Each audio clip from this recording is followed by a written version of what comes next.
এই বর্তমান সরকার এই নিরাপত্তা খুব ভালো সুন্দরভাবে বাংলাদেশটাকে নিরাপত্তা দিয়েছে। আইন শৃঙ্খলা বাহিনী, সেনাবাহিনী সবগুলি নিরাপত্তা দিয়েছে। জনগণের সবার খুব খুব শান্তিভাবে নিরাপত্তা আয়োজন করছে। হ্যাঁ, হাটে চলাফেরা করছে, আওয়া যাওয়া পূজা মণ্ডপে আসে, পূজা পাঠ করছে। হ্যাঁ, তারপর দিনরাত 24 ঘন্টা সুবিধেই আছে, আরামই আছে।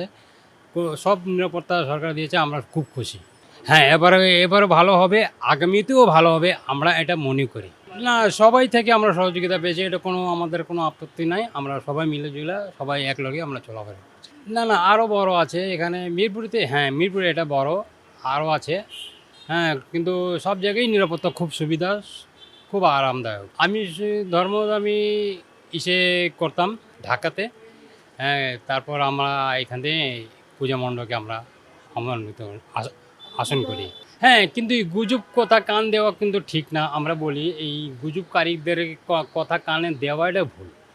কারণ শিক্ষিত মানুষ শিক্ষিত বেশি কথা বলেই, যারা অশিক্ষিত তারাও জ্ঞানে অর্জন করে। আমরা বলি যে বর্তমান সরকার যে আমাদেরকে খুব সুবিধা দিয়েছে, আমরা বলি যদি নিরাপত্তা আমরা যদি এমনি পাই তাহলে আমরা খুব খুশি।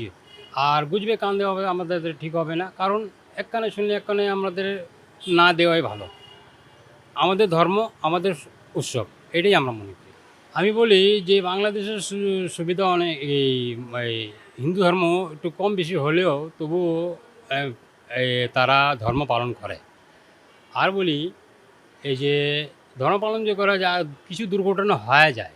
এই কিছু দুর্ঘটনার কারণ হয়েছে কিছু মানুষ আছে যারা বুঝে না, জানে না, কথা কাটাকাটি হয়ে যায়। আমি বলব যে কথা কাটাকাটি না হয় সবচেয়ে ভালো হয়।